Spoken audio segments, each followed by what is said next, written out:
अस्सलाम वालेकुम। उम्मीद है आप सब लोग खैरियत से होंगे। और सबसे पहले माज़रत के मसरूफ़ियात की वजह से मैं काफ़ी सारे नेम कमेंट्स के वीडियो अभी तक अपलोड नहीं कर सकी, लेकिन इंशाअल्लाह अब से प्रॉपर वर्क स्टार्ट कर रही हूँ।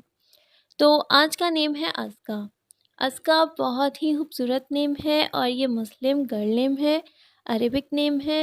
और इसके उर्दू में बहुत सारे मायने हैं, लेकिन सबसे प्यारे मायने हैं इसके बहुत होशियार, खालिस और पारसा। यानी कि अस्का नेम है और इसके मायने हैं बहुत होशियार, खालिस और पारसा। मिलते हैं नेक्स्ट वीडियो में। अपने या किसी भी नेम की मीनिंग जानने के लिए इसी वीडियो के नीचे कमेंट्स कर दें और सपोर्ट करने का दिल से शुक्रिया। Thanks for watching. अल्लाह हाफ़िज़।